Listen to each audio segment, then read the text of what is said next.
welcome to another edition of the Mr. Warren Hayes Show. How you doing, everyone? I'm Mr. Warren Hayes, and I run this ship. I was going to say something else, but then it would have been very disparaging regarding my own work. But I do run this place, and I'm welcoming you to the show tonight on the 1st of October. It's spooky season. It's officially taken hold of us all. We're here tonight at the cusp of the Halloween season, and I'm very, very excited about it. Very, very excited that y'all are joining me here live on youtube.com/MrWarrenHayes to talk about professional wrestling, the week in professional wrestling, because that's what we do here every Thursday night, recorded live 9 p.m. Eastern.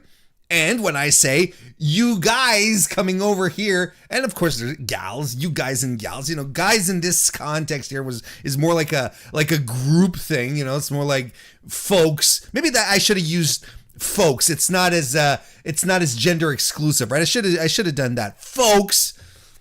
All these good folks who are joining here live in the chat as I'm talking right now, such as Tom Sengir Vampire who's here. Good to see you. Tim Traver as well. Nice to see you. Kelly Tonjes as well. We've got Robert Larry, of course.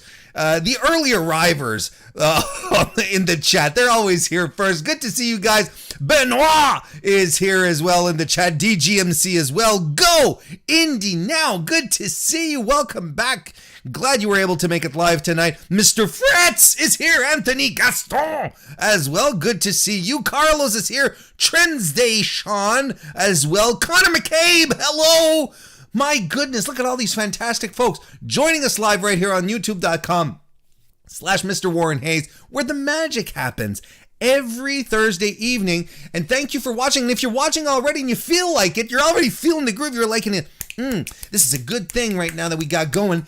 Why don't you give the video a like, a little thumbs up on YouTube? That is a super easy way to help out the video. It's stupid, but it really does help out a great deal.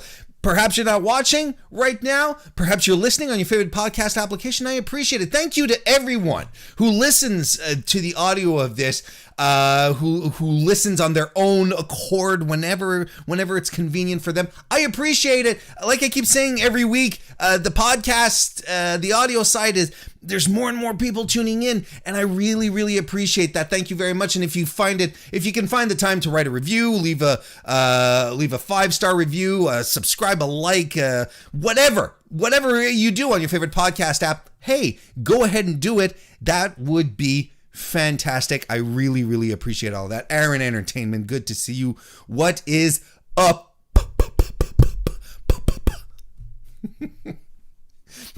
Hey, you know what? Seems to me, correct me if I'm wrong, seems to me we just had a WWE pay-per-view last week. Seems to me we had one like 2 weeks before that. Well, guess what, folks? We have another WWE pay-per-view this weekend. NXT TakeOver 31 is happening on Sunday evening. Still weird to think that there's takeovers that happen on Sundays, but here we are. This is the world we live in, 2020. Am I right?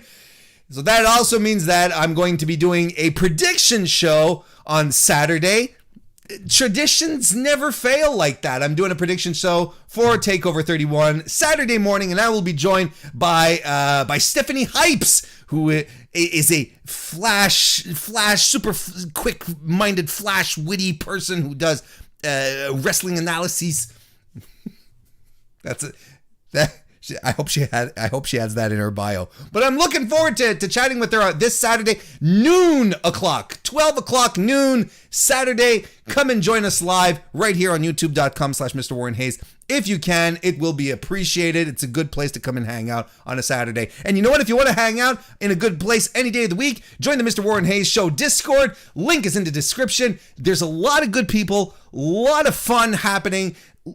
Entertaining live chats whenever there's live events that happen as well, that occur in the Discord, and it is not as intimidating as you may think. It's a good time. It's a good place. A lot of the regulars here from the Mr. Warren Hayes Show live chat here on Thursdays are there as well.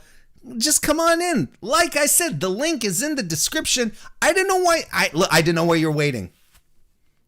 I don't know what the deal is. I don't know where you're still. I would have done it by now if I were you. I would have just like clicked the link. Oh, I don't have an account. Create an account. Just it takes a minute. And you're there, and suddenly a whole world of wonderful wrestling discussion opens up to you. What more do you want? I don't know what more do you want, but hey, you can do that. You can also come and join me and the patrons after this stream here as soon as we're done over on patreon.com/MrWarrenHayes, where I do my post stream. Warren is off the clock, and tonight we take calls. The patrons can chime in. We take calls from the patrons, and tonight I am going to be picking our patrons' brains. I want them to fantasy book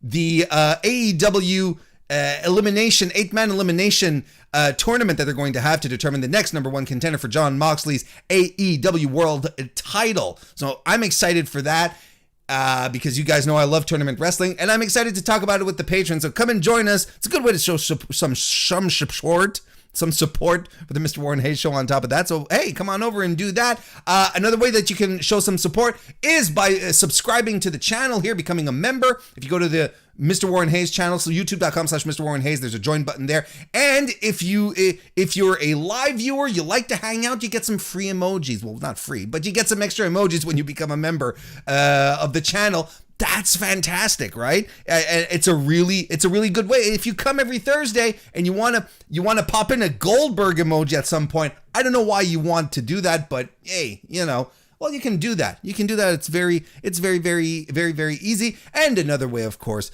to show support for the Mr. Warren Hayes show is by dropping a super chat, and I will read your question, comment, mood, thought process live for everyone to hear and to appreciate.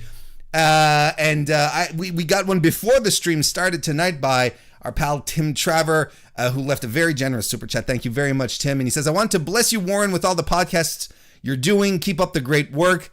I always respect and enjoy your streams. Thank you very much, Tim. I appreciate the thoughts tremendously. And thank you very, very much for the super chat tonight. I really, really do appreciate it. You know what else I appreciate? I appreciate the G1 Climax 30. So it's time to recap the week of the G1.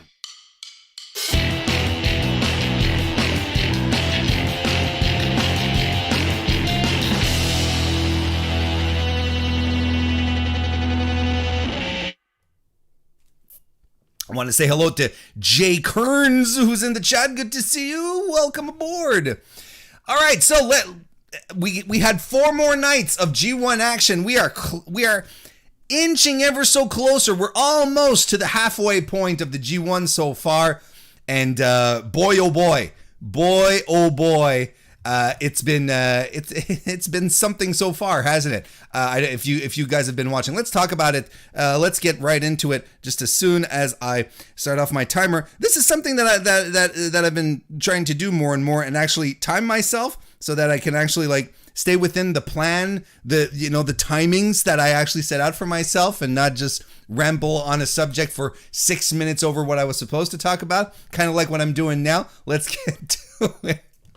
We'll start with night 5, which was some A block action. We had Taichi defeating Yujiro Takahashi, the Tokyo Pimp, and our boy Yujiro. Though this was okay. This was all right. Taichi, I don't know. It was fine. It was a pair of guys who are, they're essentially cheaters, both of them.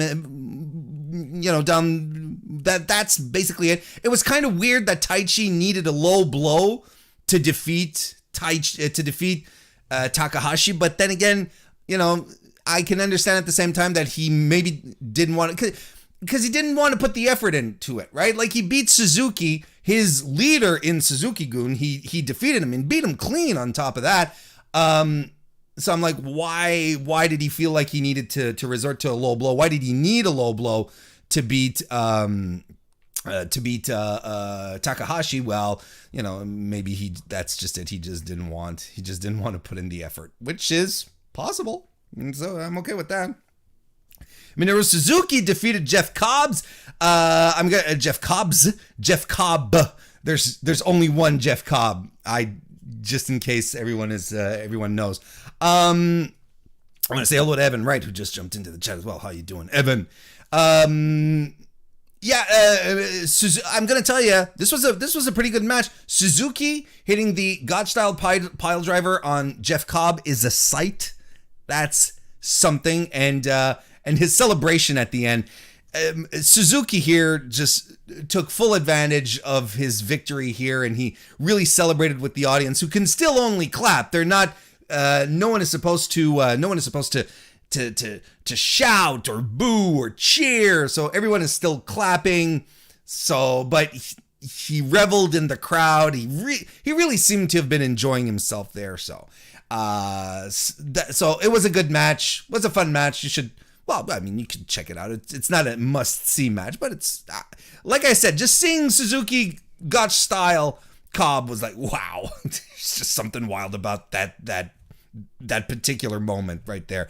Kota Ibushi defeated Tomohiro Ishii. I love how Ishii, whenever he fights Ibushi, he just drags the insane out of Ibushi every single time. This was good and tense from the get-go.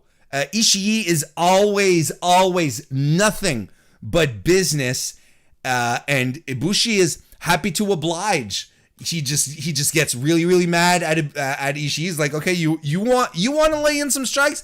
Here, let's lay in some strikes, kind of thing. And by God, did they strong style each other so hardcore. They laid into each other the entirety of the match. It was a strike fest, is what it was. Let's call it what it is. It was a strike fest.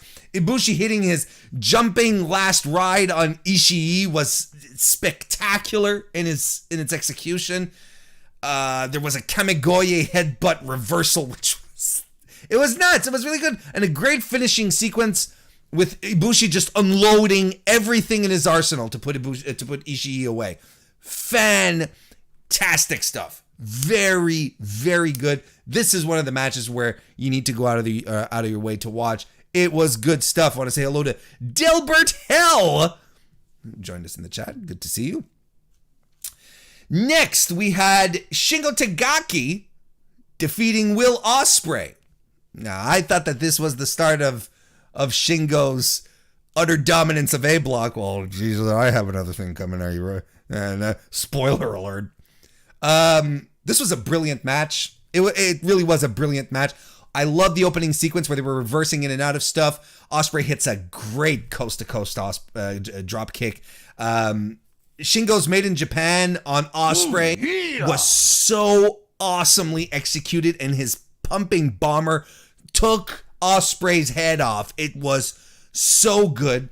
And it's a whole bunch of little things that really made this match so good. Like when Shingo, he's running the ropes, and Ospreay's on his back with his legs up sort of to flip him, and Shingo just quickly pushes them aside, or when Will hits a hook kick as Shingo is just about ready to he's revving up to hit the ropes, and as he does, it just eats a heel kick right in a hook kick, right in the face. And there was an avalanche DDT by Shingo. Shingo won this. It was fantastic. I loved it. I thought it was great. I thought it was a really, really great match. And we capped off night 5 with Okada versus Jay White. This was perfect, pristine, top-notch S-tier Jay White. The stalling, the taunting of the audience. Okada hits a tombstone and goes for the Cobra Clutch, and I'm like, big mistake, Kazu! Big fucking mistake, Kazu! There was a little too much Gedo interference in this match for me personally. It was okay, but yeah, Jay White got the win here, and he cut a post-match promo, clearly establishing this storyline, this thought process that a lot of New Japan fans have right now, that the Okada's story here right now anyway is that he's washed up. And that he just can't do it anymore. I have another theory that sort of coincides with this, but I'll talk about it when we talk about the second match. So that was night 5. I thought night 5 was fantastic. I thought it was it's another great. It was another great night of New Japan Pro Wrestling. Nick Wolf left us a super chat. Thank you, Nick, and welcome to the chat as well. When does Ospreay turn heel, I guess, and what faction does he go to? I don't know if is he turning heel? Like, I know there's a lot of indications. There were a lot of indications that he might be, especially in his Shingo match, where I found he really came across as a dick. But then again, anyway.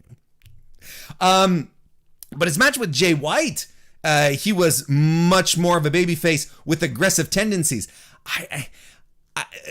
I don't know. I don't know if they're going to turn him heel, but I will say it would be a good idea because I think that they're missing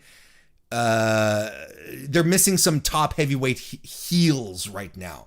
Because all of their top players, Okada, Ibushi, Naito's a babyface. You can't tell me the opposite, okay? The most popular guy in New Japan is a babyface.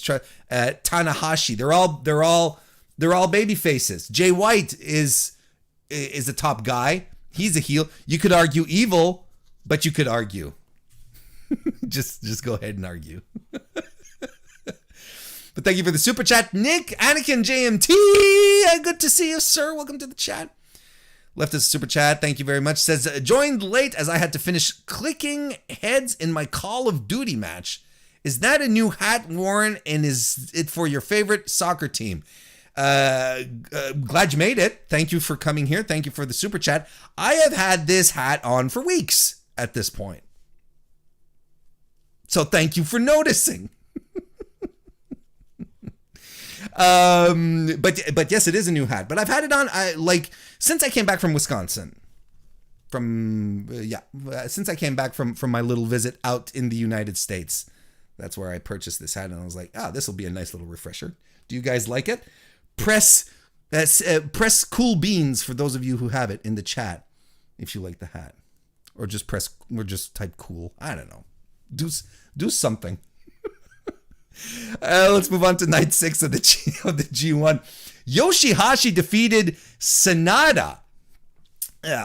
Warm soda. Of course you would. DGMC put warm soda. Anyway, so Yoshihashi defeated Sanada on night 6 in the opening. I thought this match dragged.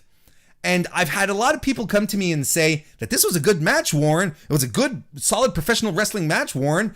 And people tried to explain the story to me. And I love it when people think that they have to explain, well, this is what's happening in the match, Warren. You know, Yoshihashi's the underdog. And I understand the story they were trying to tell. And just because I understand the story doesn't mean that it's well executed. You know, I understand the story of the movie Sucker Punch in, the movie, the Zack Snyder movie. I understand the story. Doesn't mean I like it, but I understand the story. It's about the same thing here. I thought it dragged, and I like Sanada. I'm one of the people who doesn't think he's boring. I think he's good. I like what he does. I will concur here. I will say that Yoshihashi had a very good match again in this one here, and at least the match ended with karma and not the butterfly lock. That's good stuff for our boy Sanada, who didn't have to tap to the butterfly lock. At least there's that. Nikki, welcome to the chat. Good to see you. Kenta defeated Zack Sabre Jr. Match of the night in my opinion. This was so good. Junior ate shit throughout this entire match. We are getting prime Kenta from top to bottom here. And Junior had another great outing here. Keeps on confirming that he's one of my choices for MVP of this tournament. He looks good. He makes his opponents look good. This was prime, top-notch Kenta with a perfect opponent for him. Good stuff. I like this match a lot. Hiroshi Tanahashi defeated Juice Robinson. This was pretty good. This was pretty good as well. I like the ending, especially literally the ending is Hiroshi Tanahashi sneaking a win over Juice, right? So he just like rolled him up a little bit out of nowhere. So the thing here that what I'm wondering is, does this mean that Juice is on the cusp of breaking through that ceiling and being considered one of the top guys if he's this close to becoming, to beating the one of the tippiest top guys in Hiroshi Tanahashi? The highlight of the match was Juice Robinson pulling Hiroshi Tanahashi up by the tights, and we saw Tanahashi's ass. And as my friend Chetty out on Twitter called it, she called it Hiroshi. We saw Hiroshi Tanatushi. Hiroshi Tanatushi. I thought that was funny. Yes, go ass.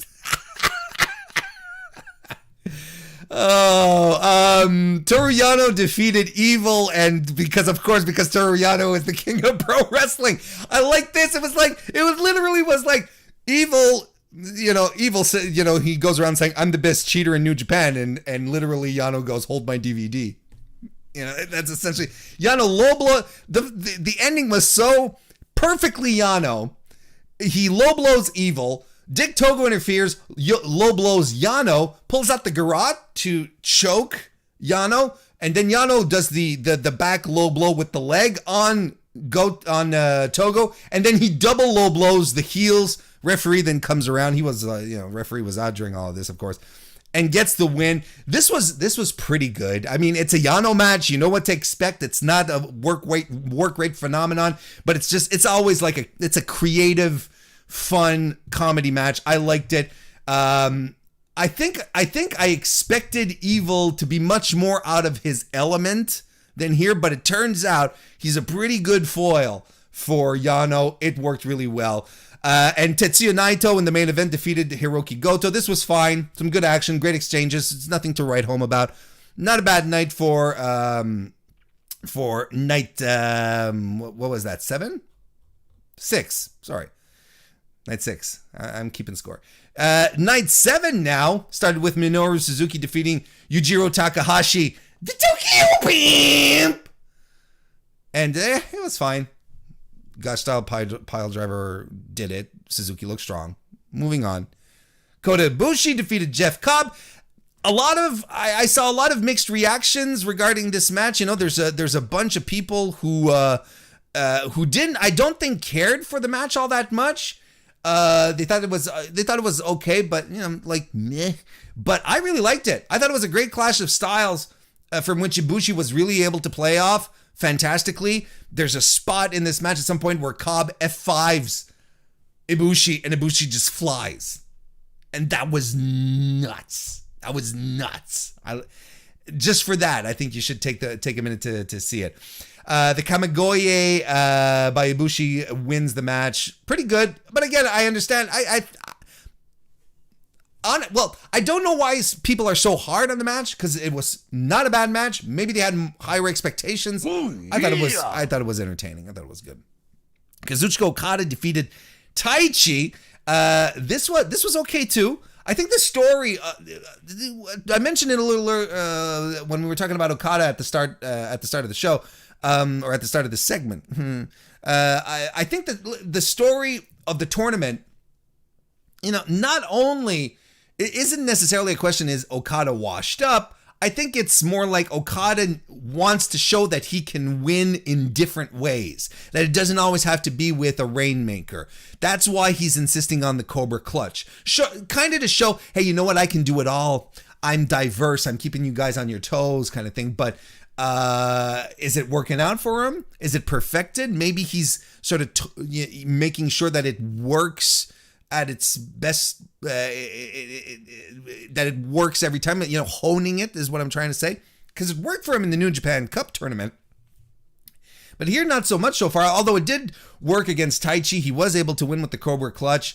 Taichi did everything he could to get the win, but yeah, it's just funny to think that Kazuchika Okada at this stage of the tournament is a non-entity outside of this story, outside of the big mystery among New Japan fans as to why is Okada so bad?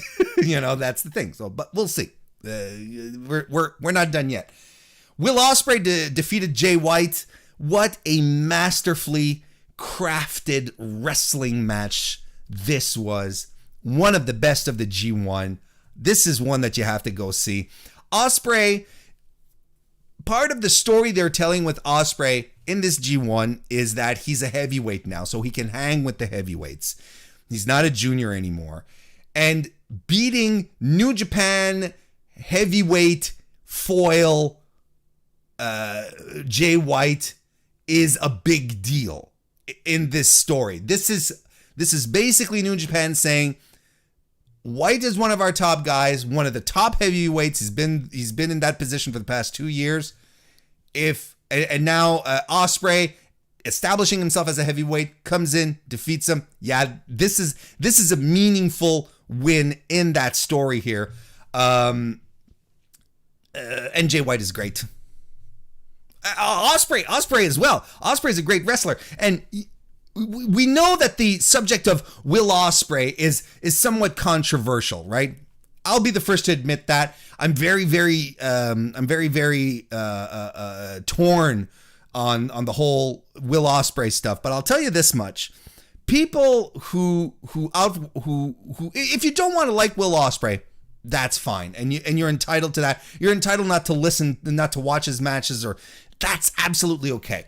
But there's a difference between coming out and saying Will Ospreay is a bad wrestler, because he's not. And if you don't like him for his actions, for the things that he did, the things that he said, that's fine. But you, in good faith, you can't come out and say Will Ospreay is a bad wrestler, because he's not. I have problems with Will Ospreay. I really do. But setting that aside, you look at this match in a void, in a vacuum. This was fantastic stuff. Absolutely fantastic stuff. And Jay White, my God, Jay White. Jay White has missed professional wrestling. I'm convinced that he has missed professional wrestling.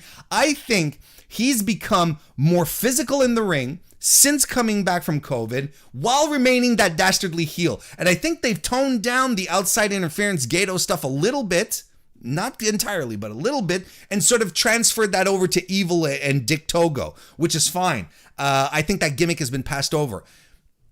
Jay White is unquestionably, ladies and gentlemen, and it's every time he gets in the ring, he cements it. He is the best heel in professional wrestling, bar absolutely one. There's no one comes close. And I know people will, MJF is great. MJF is great. Absolutely. But I will keep saying this. The difference between MJF and Jay White is that MJF has this type of heel persona that's so witty and clever that you're entertained while watching him, right? That you're like, I want to hear what silly words, what silly insults he's going to come up with to make fun of such and such a wrestler, right? That's part of MJF's charm. When Jay White wins matches, people file out of the building. That's how much he's hated. That's how much they don't like him. That is the mark of a true heel. And you look at him in the ring, how his mannerisms, and how even despite the fact that the audience can't boo him, that all they can do is clap, he makes fun of them. He insults the audience. He's so fantastic. He's so good at what he does. He is absolutely the best heel in the world. And I feel he's stepping up his game physically on top of that. The dude's unstoppable. He's unstoppable. And this is coming from a guy. I'm going off. Yeah. I'm going off. Look, I'm already losing it. I'm already losing track of time.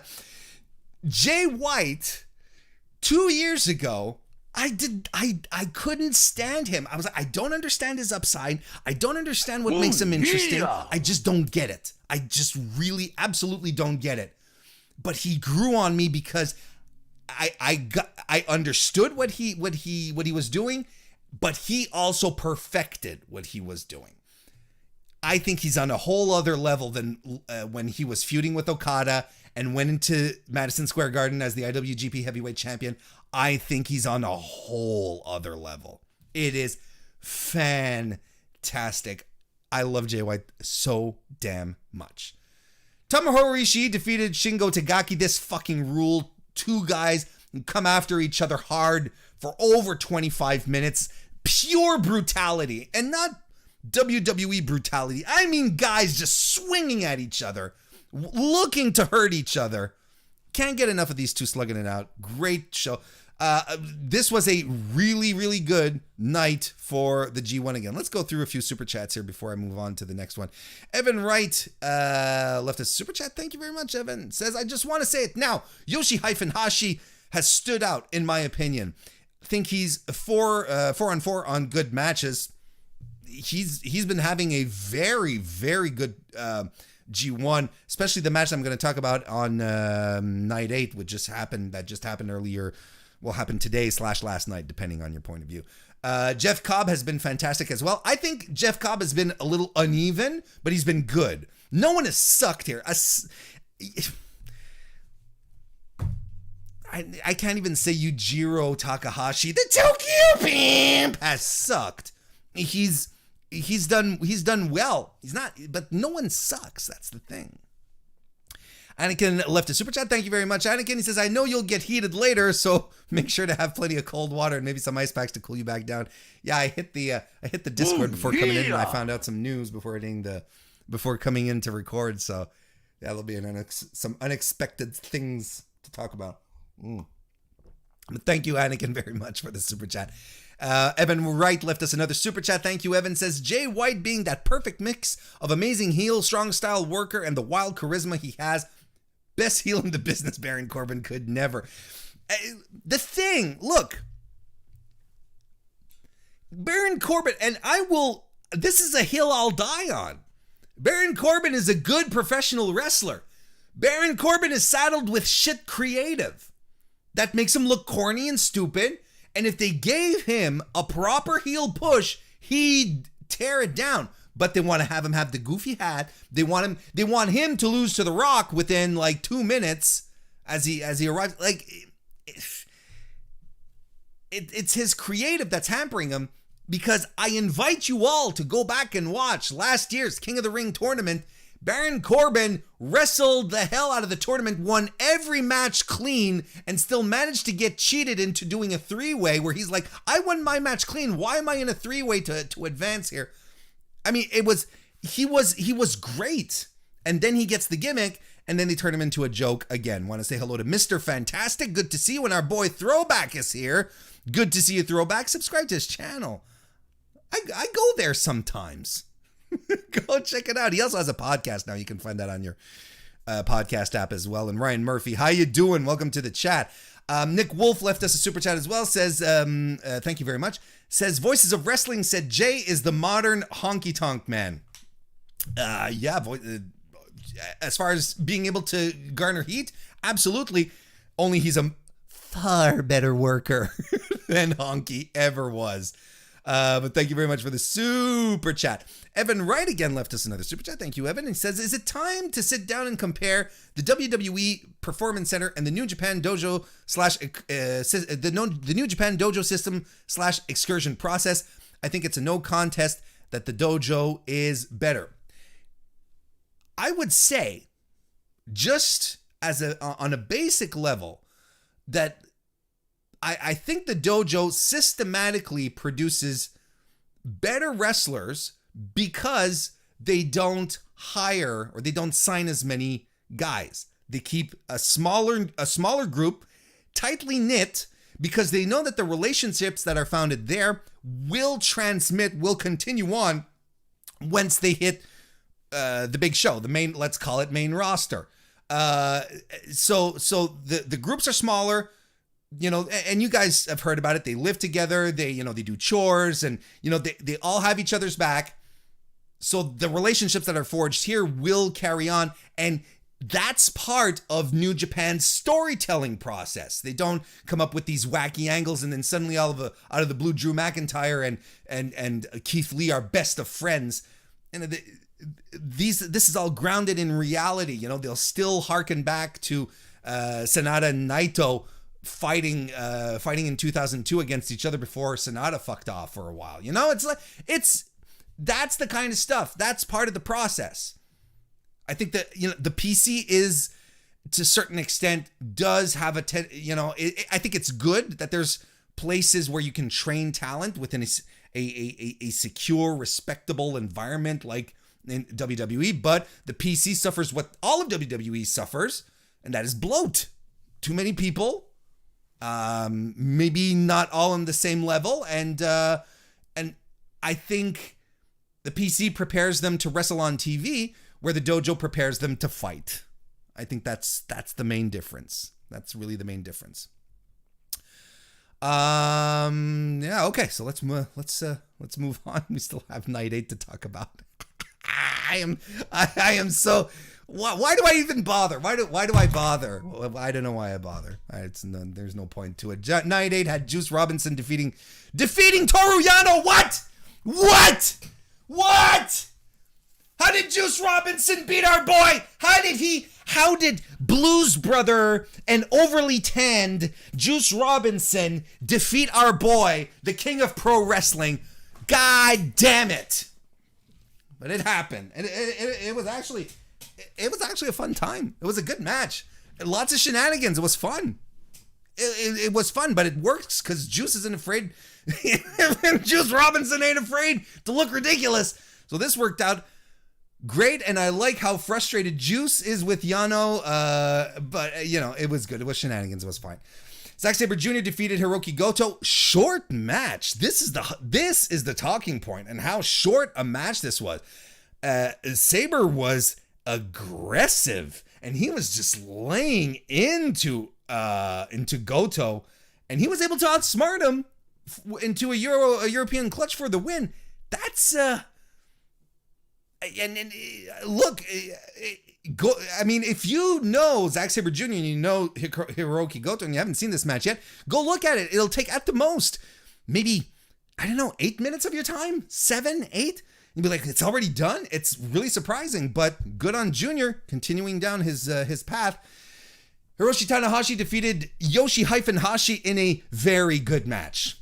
This is a very, very, very good match. Ooh, yeah. That had me believing that YH was on the verge of defeating the ace of New Japan. He didn't, but Yoshi-Hashi worked his ass off in this match. And you guys know I like to rag on Yoshi-Hashi a lot. It's part of my gimmick, right? But it's mostly on his presentation. I've never shit on his actual work. It's a little boring, but he's a solid worker. He doesn't suck at pro wrestling. He's no Nia Jax, right? He can work. He can go. At this point here, he just completely dominated Tanahashi, who sneaks out a win ultimately again in this match. Yoshi-Hashi had good fire. Fantastic stuff. I mean, honestly, this is one that you should go check out, especially if you're kind of a Yoshi-Hashi chuckler like I am. I'm turning the leaf. Like, if he can get his facial expressions and if he can work on his presentation, his charisma, and how he presents himself, honestly, I think I'm starting to see the light at the end of the Yoshi-Hashi tunnel here. Not gonna lie. Kenta defeated Evil. I didn't care for this match. I thought it dragged kind of like Sanada and Yoshi-Hashi did. Bullet Club problems here. The one thing that I don't understand out of this match, Kenta is Bullet Club. So how is he getting suckered into all of the Bullet Club tactics? He should know how the boys operate, right? Why is he? I didn't understand. I didn't like, and I don't care about. And I don't think this was a great match. I think it exposes Evil again. This was okay. It was okay, but I really didn't care for it. And in the main event, your boy Sanada defeated Tetsuya Naito, the champ, and the leader of LIJ. These are LIJ stablemates. This was really good, and this is the kind of match that I really dig from Sanada when he starts turning it up, the passion starts to pop up, and the ball was rolling. He and Naito are a great pairing. Naito has had a fantastic G1 so far. Like, his matches have all been good to great. They really have. And this is another great one here. The final third of this match. Look, Naito pulled out an Esperanza. So that's something you don't see in every Naito match. So this was a clutch one. And Sanada gets the win by hitting a Destino, which is Naito's finisher, and 2 moonsaults. That's how he put the champ away. Cheers, Sanada. Finally breaking through, getting 2 points up on the board. And if you're going to start your winning streak, might as well start your winning streak against the champ. That was good stuff. So as it stands right now, as we are right here in the second week of the G1, Block A, all tied at 6 points. Taichi, Jay White, Will Ospreay, Minoru Suzuki, Kota Ibushi. We've got 5 people tied for first place. My God, Block A is going to keep us in suspense to the very end. Kazuchika Okada then in second place at 4 points. 3 people for third, being Shingo Takagi, which blows my mind. Tomohiro Ishii, which blows my mind. And Jeff Cobb. And rounding up with 0. Let's all say it together, everyone. Screaming into the void, and I'll pretend I hear you right now. At 0 points, Yujiro Takahashi, the Tokyo Pimp. And in Block B, we have Tetsuya Naito, Toru Yano, and Juice Robinson all tied for first with 6 points. What the hell? Naito, Yano, and Juice Robinson. Yano and Juice Robinson tying the champ for the lead of Block B. Okay. Kenta, Zack Sabre Jr., Evil, and Tanahashi all tied for second place. And rounding up the bottom, all at 2 points, Yoshihashi, Hiroki Goto, and Sanada. Only one person has 0 points in this entire G1, and that's our boy Yujiro. What are you gonna do? Anakin JMT left us a super chat. Thank you, Anakin. He says, Warren, if you don't pick your freak out moments carefully, you'll do too many and your blood pressure will shoot up. You know, I'm expecting to lose a lot of weight through sweat tonight. That's, you can only depend on crunches for so much. So that's our G1 recap for the week, folks.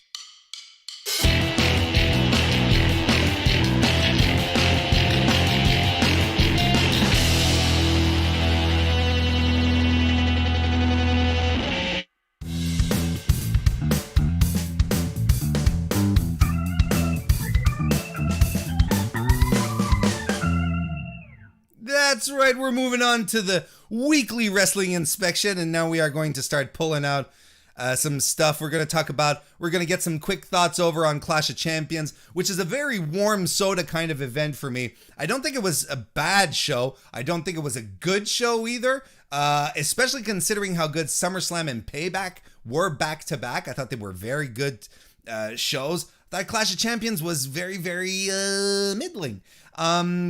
Let's just run through the matches real quickly. The WWE SmackDown Tag Team Championship match. Cesaro and Shinsuke Nakamura defeating Lucha House Party was a pretty good opener. It was on the pre-show. It was solid. Don't get me wrong, but it was what it was. It was pretty cool. I gotta say, I like Kalisto's new look. a lot. The Intercontinental Championship ladder match. Sami Zayn won the title, or retained, I should say, his title, depending on your point of view, defeating Jeff Hardy and AJ Styles in what is clearly, without a shadow of a doubt, the match of the night, the match of the week. I don't think there's anything that really came close to this match here. I think it is WWE's best match this year. Sami Zayn went on Twitter and was like, I think this is the best match I had over the past 3 to 4 years, but maybe I'm still on this high. And it's like, no, Sammy, this is unquestionably the best match you've had. ever since popping up on main roster, in my opinion. The spots were nuts, especially the spot where the ladder, where Sammy flips the ladder and the ladder flips upside down, like in the A position, and Jeff Hardy is tumbling throughout it. I was scared. And I loved the finish where Sammy outsmarts everyone with the handcuffs. It works for Sammy. That's the thing. He's supposed to be the smart guy. I'm above all of you. I'm 2 steps ahead of you. This was perfect. And every spot worked. The guys worked their asses off, told a great story. I was crying when Jeff Hardy was walking in the ring, was sort of wobbling around with the smaller stepladder, hanging onto it. He looked like a droid, just like. I was crying. It was fantastic. Everything worked. I did not expect Sammy to win, but Jesus Christ, if I am not enthralled by that. That's good shit, pal. What a great match. It's the only match that's really worthwhile on this card, despite the fact that there's a big moment at the end, but we're going to get to that. The Raw Women's Championship, Zelina Vega lost to champion Asuka. This was very, very average. There was no way I was buying Zelina as a contender to begin with. So there was, I didn't expect her to win. She didn't prove us wrong. Match was, it's okay. They decided to keep pushing it. I mean, on the opposite, what do? The opposite side of the spectrum is if you never let the women wrestle, they'll never improve, right? So you have to put them in these situations where they have to. It's a damn if you do, you damn if you don't kind of situation, but holy smokes, I don't know. I just don't know. Bobby Lashley defended his United States Championship against Apollo Crews. Are these guys tired of fighting each other yet? They have to be. The Street Profits retained their WWE Tag Team Championship by defeating Andrade and Angel Garza. Garza is allegedly hurt from this match. The rumor is that it's a hip injury. Hope he's okay. Whatever it is, I hope he comes back very, very, very soon.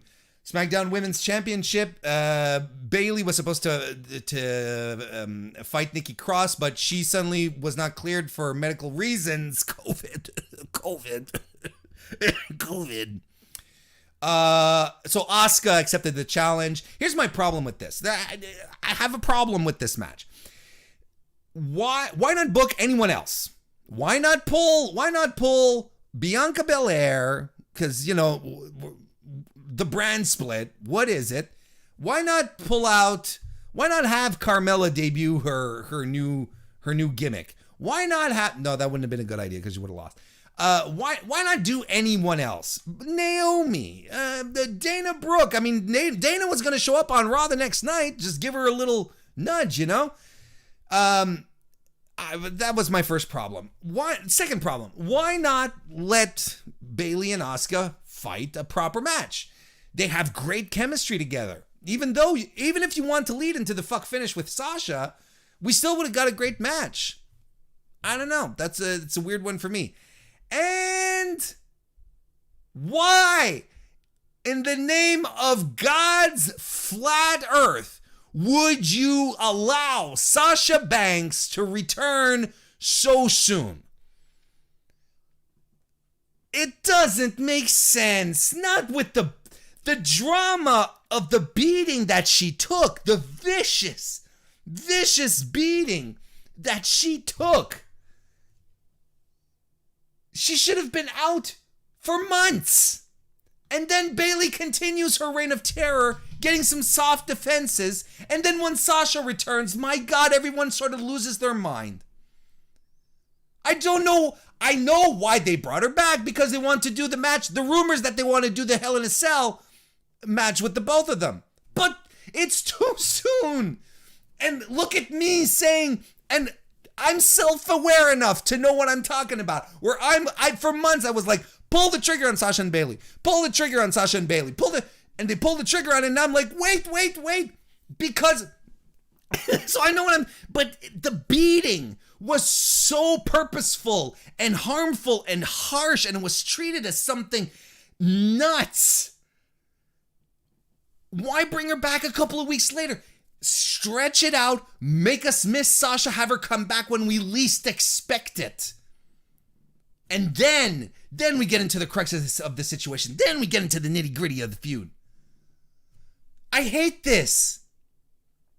Because the extent of the injuries she had, she should have been out for a while, and it would have added to Bayley's character, and you could have taken the opportunity then to elevate a couple of more women, to have Bayley have some soft defenses, like I said, Nikki Cross again, or anyone, while we wait for Sasha to come back. They're just pulling the trigger. It's really weird. Like, they waited so long before pulling the trigger on it, then they pull the trigger, and then it's like, why are you doing this so soon? But, the fans don't like long-term storytelling. Fuck you. WWE Championship match. Drew McIntyre defended against Randy Orton. I'm going to talk about that in a second, but this was too hokey for me. It was all the outside interference. I didn't care for it, but I'm going to talk about Drew's reign in a minute. This was all right. And why did Randy... See, it's the same thing. Why did Randy, who took a hell of a beating, why did he show up on Raw the next night being, hey, everything's cool. I'm feeling great. I'm going to put on night vision goggles, and then I'm going to go smack people around from an old episode of Raw. You know, now the Universal Championship match, Roman Reigns defeating Jey Uso. This ruled. Smacked Raw podcast. Good to see you. Welcome to the chat. This match ruled, but not because of the match. Not because of the action. I thought it was very, very... I thought it was okay. But that's not why it ruled. It ruled because of the moment. And that's why people ended... the pay-per-view ended and people were really, really excited. It was like, this match was great. The match was not great. The moment... And WWE likes their moments. So for them, this is an absolute 100% win. The moment that it created was outstanding. This is the consecration of Roman Reigns as a heel. This was his moment. It's exactly what we've been talking about over the past couple of weeks, where Roman would eventually grow into this corrupt character, crushing his cousin to win the title, to defend the title, and just be a completely despicable human being. That's who he is now. And we saw that develop live, and we saw the conclusion. We saw it. We lived through it. And that's what made it really great. And it's something that fans have been wanting for years. We're finally getting it. And I think most people, like I said, most people of good faith, I believe, are really into it as well. Now, the thing here, if I were to nitpick, because I like to, I thought there was too much talk. Yeah. There was too much of Roman going, I want you say I'm your leader, respect, acknowledge me and all that. And he just kept hammering it home over and over and over. And I'm like, it was cool, but at some point I was like, Jesus, we get it. I get it. My head is not filled with rocks. I get it. And it just made me realize, I can't remember who said this, but it made perfect sense to me. I was trying to put it into words, but I saw it on Twitter, and I'm sorry, I really can't remember who said it, but they said, Vince McMahon cannot tell stories anymore. He gives us the stories, right? There's a difference between creating the tale that will bring us to a conclusion versus, hey, here's the story we're trying to tell. Like dropping the script in front of you, being like, there you go. Don't you like this? He just doesn't know how to tell stories anymore. Because we didn't need Roman doing so much exposition during the match. I don't think. That sort of it took it away from me a little bit. But don't get me wrong, that moment was cool as hell. And I have never been more excited to watch Roman Reigns on SmackDown. I've never been more excited to tune in to watch SmackDown in a while than for this. And this is what Vince McMahon wanted out of Roman Reigns for years. People to get excited about him so that they'll tune in and watch his programming. His being Vince's. And now that's what they're getting now with newly minted tribal chief Roman Reigns. It's such good shit, pal. Evan Wright left us a super chat. Thank you, Evan, again. He says, Kofi's first title defense was against Ziggler. SummerSlam versus Randy. Next pay-per-view against Randy. Drew going through the same thing now, but it's our fault. Yeah, you've noticed it's our fault too. Well, we're gonna let me read Anakin's super chat, and we'll talk about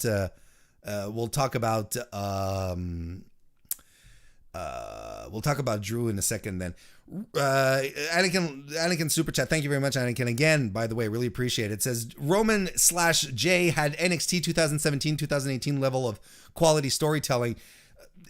I mean, the storytelling throughout has been very, very good. It's been super compelling. Roman's being used wonderfully. That's the thing. He's really, really being promoted, booked properly. I have to agree to a certain extent. It reminds me a lot of the good when Ciampa Gargano was really good. All right, let's talk about. We'll keep the warm soda up. Let's talk about Drew's title run, if you don't mind, because again, if you're a long time listener of the Mr. Warren Hayes show, at least since his victory in WrestleMania, long time, at least since April. By the way, thank you very much if you are. You know that I've purported that Drew McIntyre looks like a champ, acts like a champ. He feels like a champion. In the meantime, you had Braun Strowman on the other side on SmackDown with the Universal title, and Braun Strowman was all over the place, and it was junk. And I still believe that Drew had the absolute best possible title run in the circumstances because of who he is, because of his natural charisma, how he carries himself, looks like a champion, he feels legit, he's had good matches throughout as well. Let's not forget, he had a great defense against Seth at Money in the Bank. That was a very good match that I think a lot of people are forgetting about, but it was really, really good. He's had some relatively soft defenses in the meantime. His match with Bobby Lashley, again, I thought was very good, but Bobby Lashley was never really considered a threat to the title. So, it turned out being a soft defense. When he started feuding with Randy, again, this is stuff I've said, to me it was a consecration, right? It was finally Drew McIntyre getting the big win over a top tier, long time established WWE superstar, Randy Orton. This is the one that's going to make sure that we see his title run as a success, right? So I don't know about it anymore. Because like I said, defeating Seth Rollins, main eventer, great match as well, that was good. In the meantime, it was all like, well, okay, yeah, Dolph Ziggler, sure, Lashley, okay. But no one that were really like, we believe that Dolph Ziggler has a chance. No one believed that, but we get to Randy and it's a whole other thing. Now, here's what I'm wondering. Why couldn't Drew get a strong decisive win over Randy Orton at SummerSlam? Why did it have to be the backslide out of nowhere? Oh, because they wanted to pursue the feud. Okay, I get that. All right. So they want to pursue the feud. They drag it out a little bit, and we get to Clash of Champions where we get the rematch. Why didn't Drew decisively win the ambulance match? Why did he need 4 other people to win the match? Because objectively speaking, that's exactly what happened, right? This is the feud that was supposed to put Drew over, ultimately, as a top tier guy. why are they protecting Randy Orton so hard? And they had Randy Orton lose to Keith Lee, right? At Payback. Because he lost to Keith Lee, and now they have to rebuild him on the back of the champion that you're supposed to make sure that he's really, really strong. So I'm afraid that in retrospect, we're going to look back at Drew's championship and we're going to be like, well, the really big one, he wasn't able to do it. He wasn't able to pull it off. Oh, but he beat Brock Lesnar. Okay. Sure, but he decisively beats Brock Lesnar within 5 minutes? And he has a feud with Dolph Ziggler where he has 2 matches that last over 15 minutes. I mean, I don't know. None of it makes sense. But I'm not throwing in the towel on him yet. But, what's the plan moving forward here for Drew, who has been a super solid champion? He's been an absolute dream as WWE champion, as a figurehead. Why aren't they? What's the plan in regards to Randy Orton? I don't get it. I just don't get it. Let's pull out some hot trash here. Going to talk briefly about the Mysterio Seth Rollins angle that's been going on. And I don't have much to say about it because I think it's stupid. I think it's poor. It's bottom level soap opera stuff, and I don't think anyone is going to really benefit from all of this. I don't know. It's probably because Ray is injured. That's the only thing that I see. That's the only thing I see here. But here's the thing: this is going too deep. The street fight at SummerSlam should have capped it off. Now they're including, the whole Mysterio family, and it's just becoming very, very convoluted, giving time to people that we don't care about. There's a whole bunch of other wrestlers that we care about. Hell, they have Bianca Belair running laps, literally, in segments instead of having her wrestle. They prefer to give time to Angie and Aaliyah. Aaliyah? What's her name? Mysterio's daughter? That's what they're doing right now. At this point, it really should have stopped at SummerSlam. I thought the street fight was a perfect ending. Sure, the heel wins, but then we move on. Right now, they're trying to draw blood from a stone at this point. And I know that this is the big controversy. It's the big thing. The texts, right? 30-some-year-old Buddy Murphy, 19-year-old Aaliyah Mysterio. Honestly, my take on this, it's very simple. Whether you think it's ethical or not, whether she's a legal adult. Look, right now, there is a superstar in WWE who is in trouble because he's been texting teenagers very lewd things. He's been so I get it. She's not officially a minor. That's fine. I get it.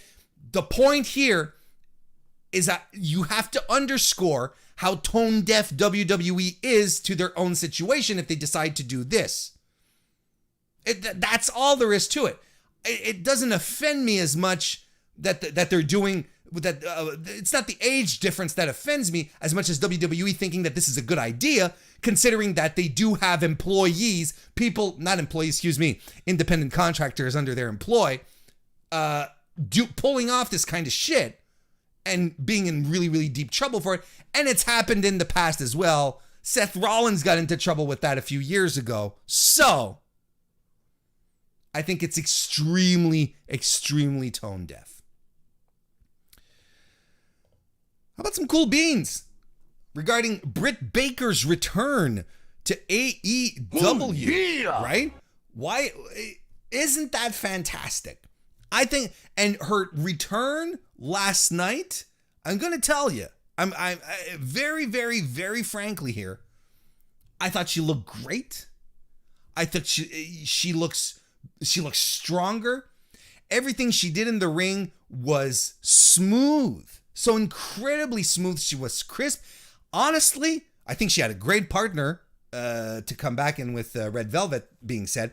But this is one of the best matches that she's had in AEW. And it had to be because look at how great she was upon her return. She had to look great, and she did. And the heel style fits her. It fits Britt perfectly. She doesn't have to run around and be all explosive and stuff. It works for her. She gets it, and she's a good heel at that. Solid performance. Great to see her back. I loved it. No complaints. I'm glad Britt Baker is back in the ring, competing like that. It's good stuff. Good stuff. And we'll keep the cool beans on for just a while longer. I dug it that the Butcher was the surprise main event guy against Jon Moxley, and I'm going to tell you why. Because I know a lot of people were like, "What the hell am I watching? Why this guy? Isn't he in a tag team?" Right? He was. I think a lot of people, first and foremost, worked themselves into a disappointment where they were like, "Oh, it's going to be Homicide. It has to be Homicide. It's going to be Homicide."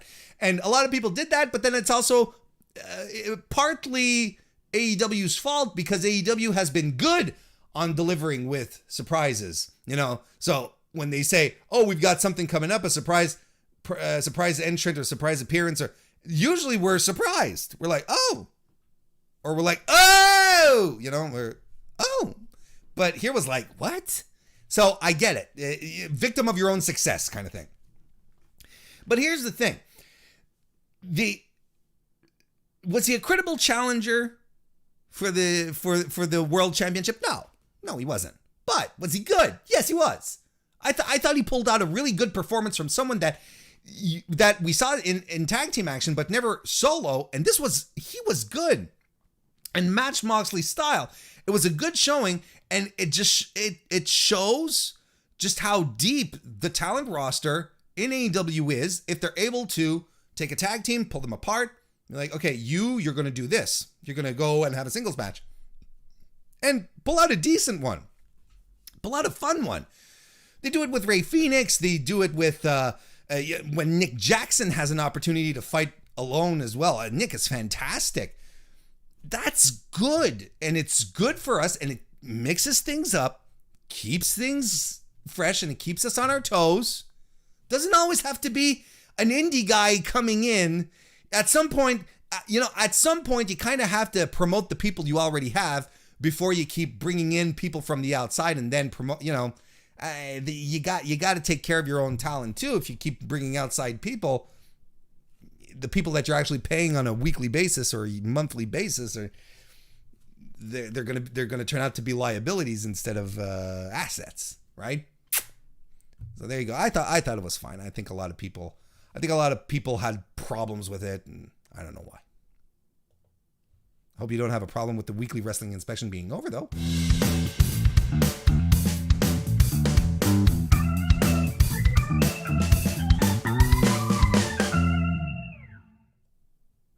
Anakin JMT left us a super chat. You can keep leaving super chats, folks. I'm still gonna read them. I'm gonna read the shit out of your super chats.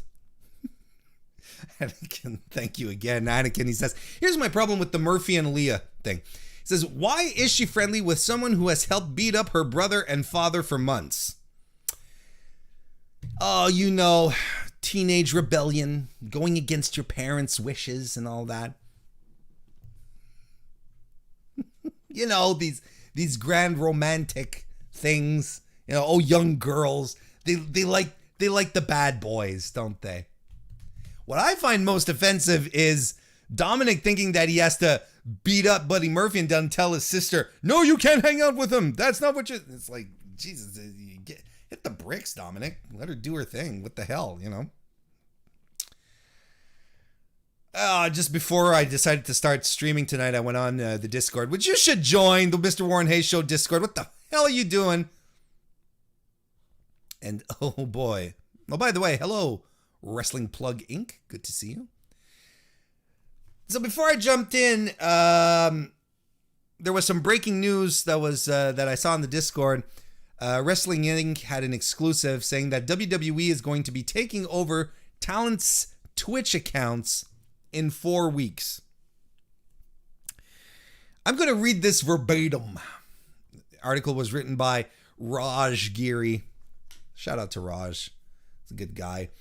Wrestling Inc. has learned that Vince McMahon sent an email to talent this week reminding them that they have until this Friday, October 2nd, to sever any unauthorized business relationships with third parties. It was noted that the talent who failed to comply could be fined, could be suspended, or could be terminated.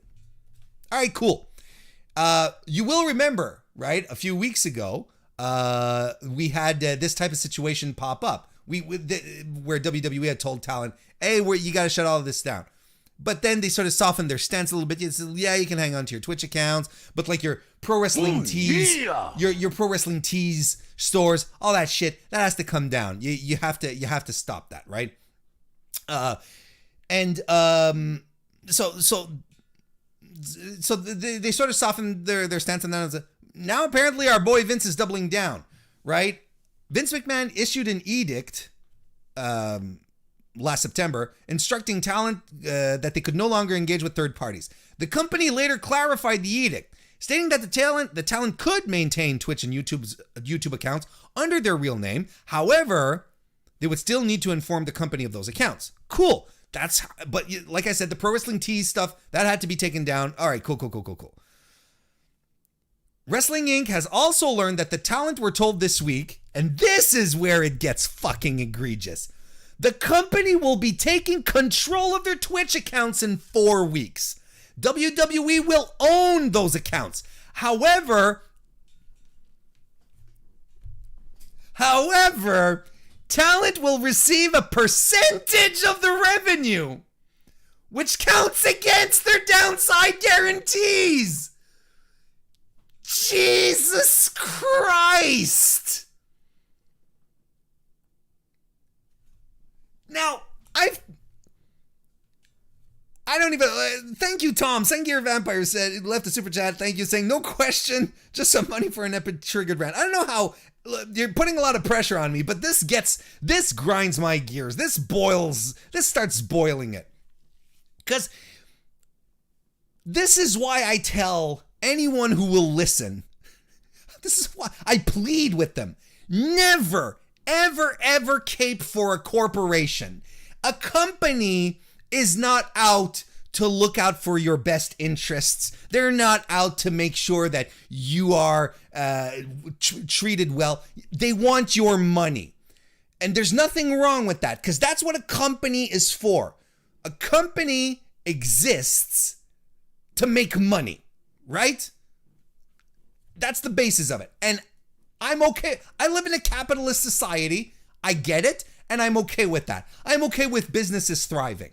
Now, there's a point where a company, especially when it's a corporation, there's a point where you're like, why are you even doing this if it's not because you want all the money? Not just money, you want all the money, right?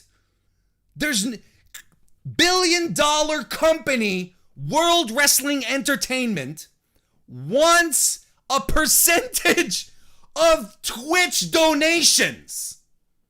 Oh, yeah. And YouTube super chats, like the one Anakin just left.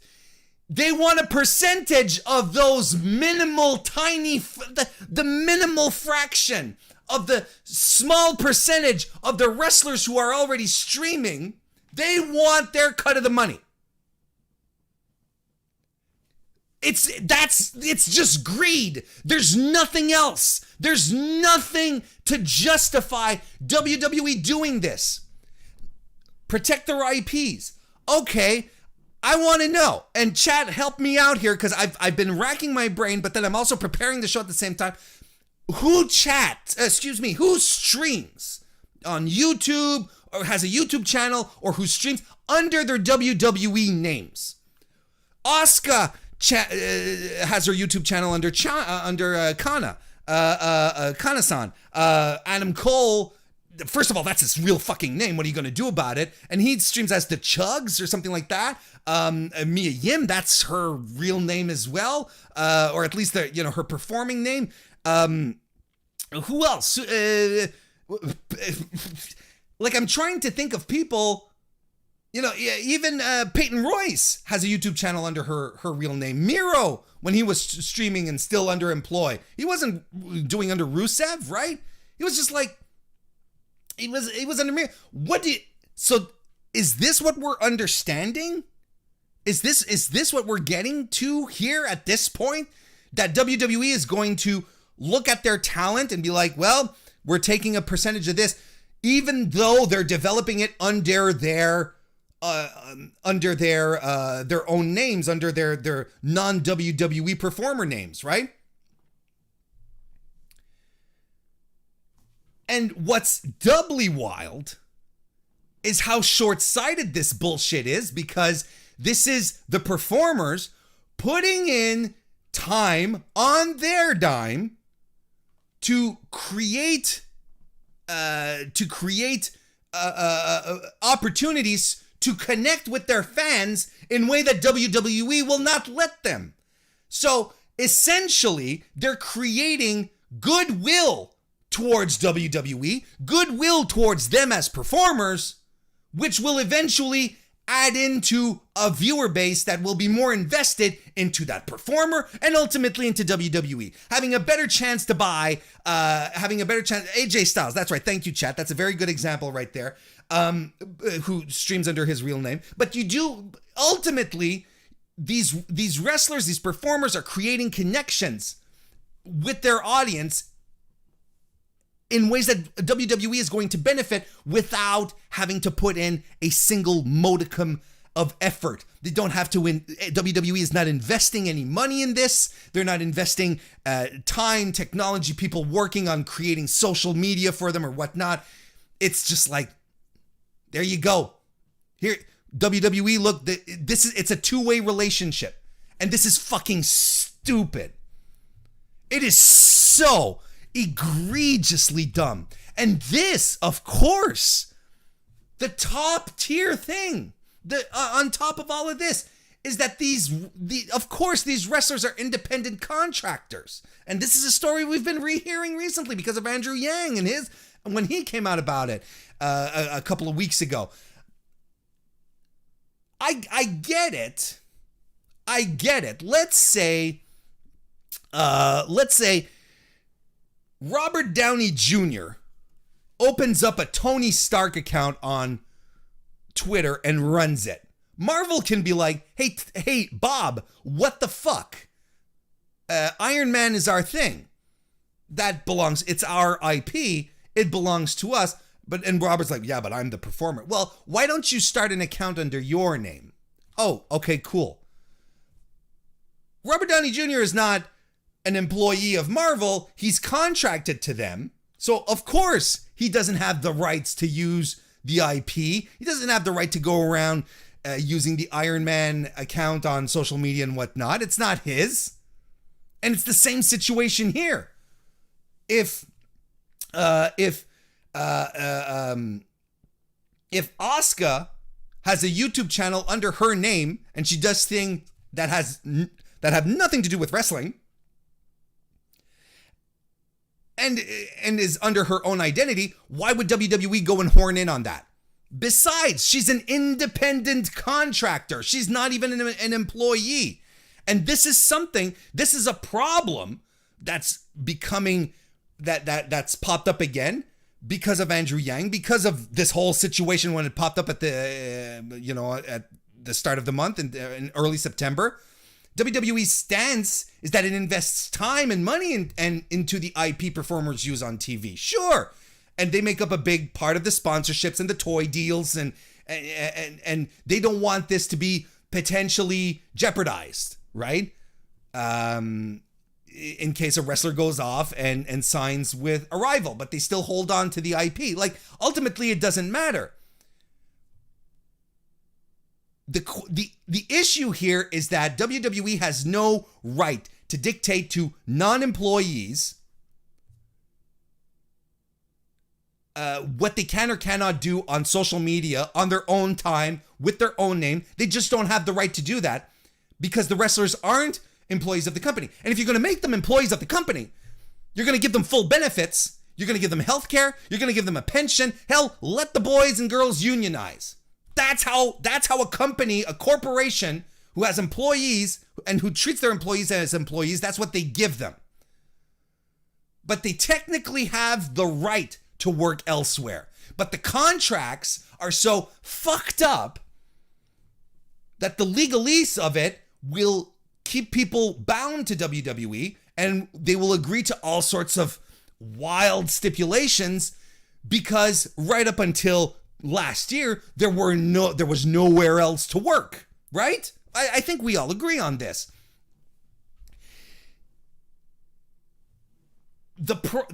So ultimately, if they can work elsewhere and the contracts prevent them from doing this and have all these stipulations,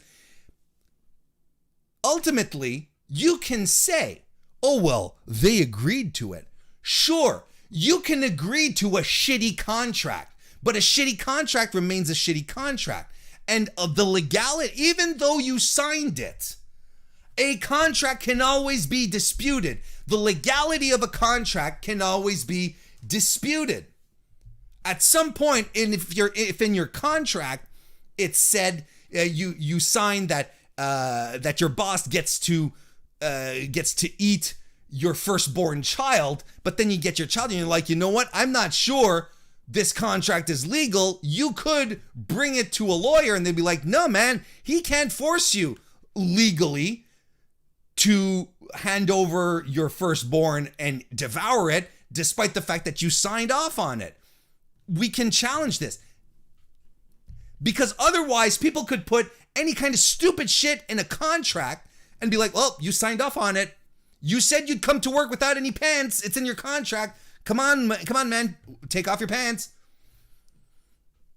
But it's not legal because the contract won't stand up in a court of law.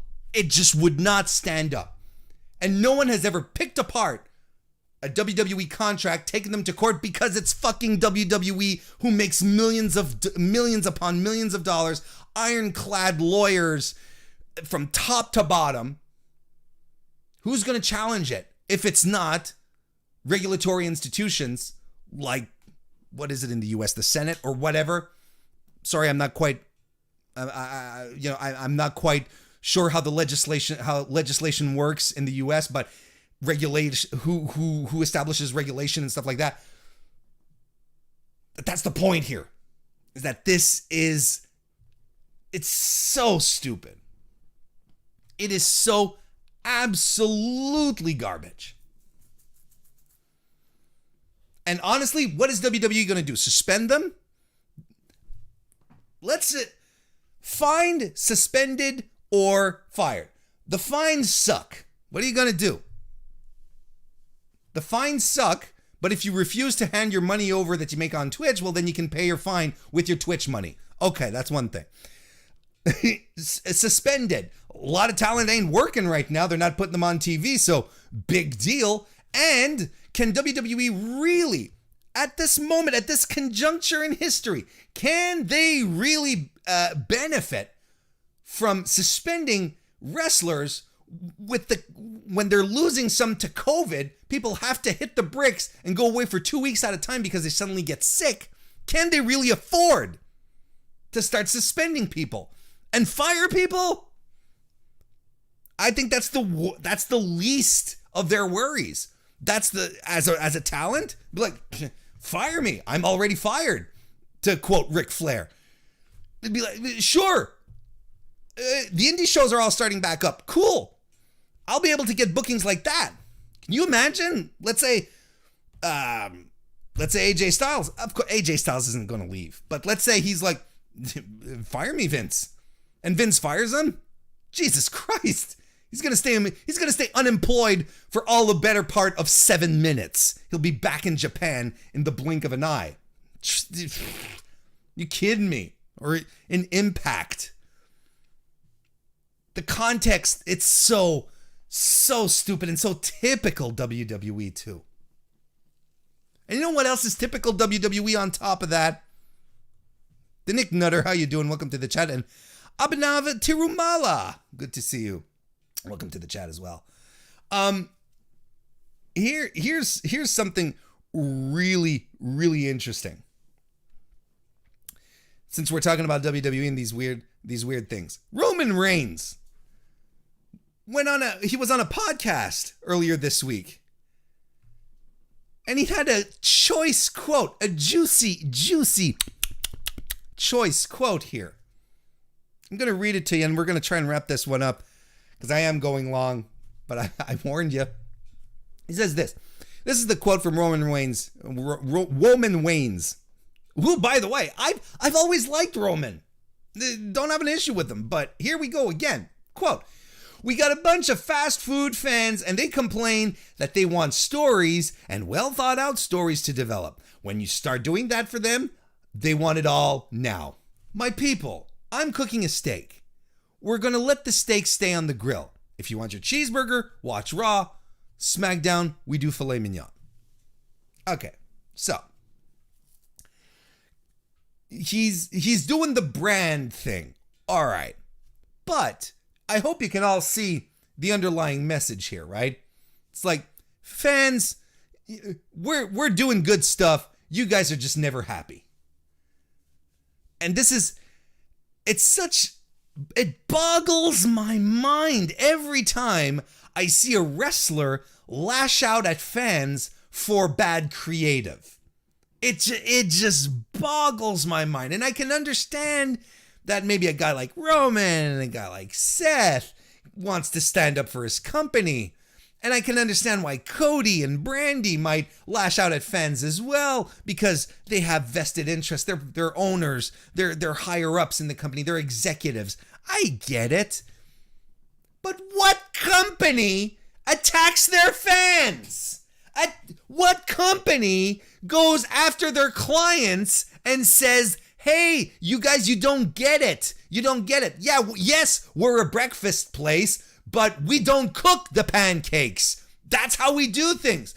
So if, we're giving you pancakes, they're not cooked, but they're pancakes. What more do you want from us?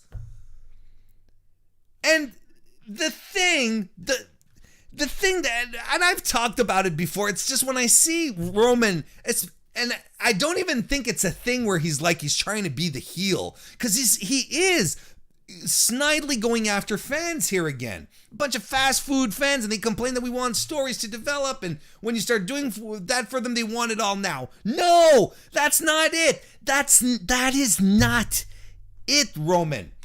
We want long-term storytelling. We just want it to be good. We don't want it to insult our intelligence. We don't want it to be we don't want to be reminded of the story at every quarter hour with a recap, or we want to be teased.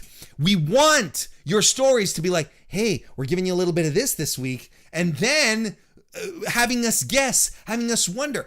Roman, I loved your story at the end of Clash of Champions. I thought it was cool, but like I said at the start of the show, it was too much. You didn't have to do so much exposition, because you know what? I'm a thinking, rational human being, and I can probably try to figure out what's going on. And if I'm not quite sure, I'll speculate, and I'll have fun speculating, as opposed to having everything shoved down my throat. AEW doing fantastic work with the Elite, especially with Kenny Omega and Adam Page. They're just dropping some seeds and letting us think about it, letting us discuss, building some anticipation. That is proper storytelling. Leading into a dog food fight, that's not fun storytelling. Couldn't give a shit about that. And there's nothing good that came out of it, nothing interesting that came out of it. It was just bad stuff. And I can give you all sorts of examples. Yes, Daniel Bryan returning from injury to wrestle The Miz was a long-term story that you guys told, but it was poorly told because you decided to create all these weird stipulations for it, involve the wives. Not that I have anything against their wives, but it didn't have its place. We didn't get a good, interesting, satisfying story. And on top of that, Roman, you try too hard sometimes. You just try way too hard with the Otis and Miz stuff right now. It's so overblown and unnecessary. We don't need that level of bloat within our stories. That's not what good, compelling weekly storytelling is. The fans are not against you, and this is something that I really wish that AEW would show more. But Cody has a tendency to lash out at fans. Brandy as well. And I wish that pro wrestling could do away with its carny background once and for all, where you had the carnies trying to sucker people into coming to see a fixed wrestling match. Because never forget where pro wrestling comes from. It comes from carnival folk trying to sucker people into paying money to see something that they fixed up. That's what it's always been. That's why we were never fans, at least at that era. We were marks. We weren't fans. We were marks. And that attitude towards fans, not knowing what they want, not knowing what they like, they're going to take what we're giving them because they're stupid, because they don't know what they want. That is a carny attitude. And as fans in 2020, despite the shit year that we're having, we are in a blessed era of entertainment where we can have anything we want, from drama to horror to cartoons to live sports at any given moment, at any moment of the day, through a plethora of channels and subscription services and other delivery methods.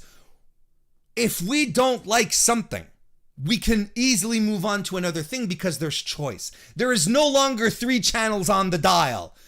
And that if you don't like pro wrestling, well, at the same time, there's, Quilting with Kenneth on the other channel, and some arts review for some performance art place downtown at the community center that they're talking about. I don't know. Like, now there's choice.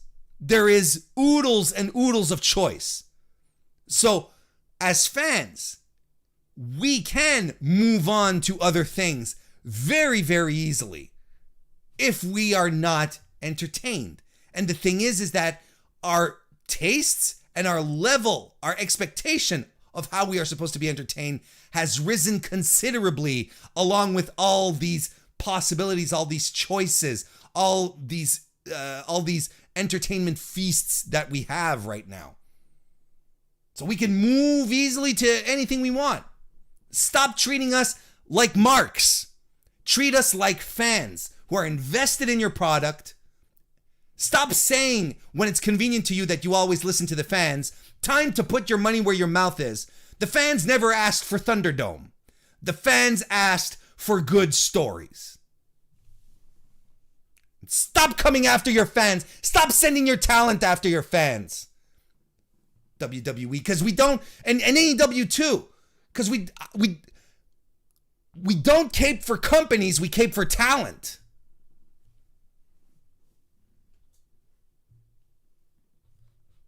Did we get super chats? Yes, we did. Anakin GMT left us a super chat. Thank you, Anakin. He says, well, Trump attacks Americans, so, well, look, I see what you mean. And I agree and yes, I agree. I just don't want to get into the political sphere on my wrestling program right now. But yes, I do see the comparison when I was saying earlier that it's weird that companies attack their own their own fans, their own customers, when the president does the same to when the leader of a country does the same to his countrymen and women. Sure, I get it. Good comparison. DGMC left a super chat as well. Says, thank you very much. Says, to WWE, the fans are the heels, in quotation marks, and that's Dave Meltzer who said it. Yes, although I think, like I said, I think to WWE, fans are still marks. I think we are still perceived as suckers that can be conned out of a couple of bucks. I think that's still what it is. That was a long show tonight. It's going to be a long show as long as we have the G1 and we talk about how fucking great Jay White is. That's something, we should all rally around the fact that Jay White is the greatest living heel on earth. That's all we should do. I want to thank you all for hanging out tonight. Great. There was a lot of you hanging out tonight, and I really appreciate it. It was a lot of fun. And that kind of, when you guys come out and you hang around, I can't tell you how much it means to me. It really doesn't. I really can't tell you how much it means to me. It's fantastic. Let's continue the discussion over on the Discord. Join the Discord. Links in the description. Come check it out. But right now, I'm heading over to the Patreon, patreon.com/MrWarrenHayes. We are going to we're going to hang out with the patrons. Going to be taking some calls, talking about the upcoming AEW World Championship tournament for the number one contender spot. That'll be exciting. But it was an exciting evening nonetheless. Thank you everyone for joining me. Join me on Saturday for predictions for TakeOver 31. Bye!